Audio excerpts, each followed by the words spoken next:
എഴുത്തുകാരിയും അധ്യാപികയുമായ professor B Hridayakumari അന്തരിച്ചു. 84 വയസ്സായിരുന്നു. ഉള്ളൂരിലെ സ്വകാര്യ ആശുപത്രിയിൽ ഇന്ന് രാവിലെ 7:15 അന്ത്യം. സംസ്കാരം വൈകിട്ട് 5 തൈക്കാട് ശാന്തി കവാടത്തിൽ നടക്കും.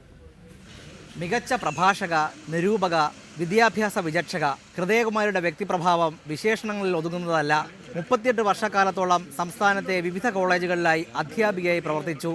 സ്വാതന്ത്ര്യ സമര സേനാനിയും കവിയുമായ ബോധേശ്വരൻ്റെയും VK കാർത്തിയാനിയമ്മയുടെയും മകളായി 1930 സെപ്റ്റംബറിൽ ജനനം. Thiruvananthapuram women's college, university college എന്നിവിടങ്ങളിൽ നിന്നായി ഇംഗ്ലീഷ് ഭാഷയിലും സാഹിത്യത്തിലും MA ബിരുദം നേടിയ ഹൃദയകുമാരി 1950 മുതൽ 1986 വരെ സംസ്ഥാനത്ത് വിവിധ കോളേജുകളിൽ അധ്യാപികയായി. Ernakulam Maharajas, Palakkad Victoria, Thalassery Brennen, university college, women's college എന്നിവിടങ്ങളിൽ അധ്യാപികയായി പ്രവർത്തിച്ചു.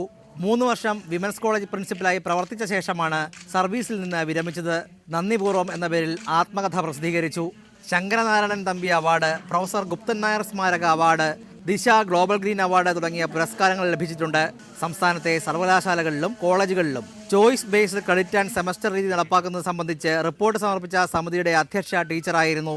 കവയിത്രിയും സാമൂഹ്യ പ്രവർത്തകയുമായ സുഗതകുമാരി, സുജാതാദേവി എന്നിവർ സഹോദരിമാരാണ്.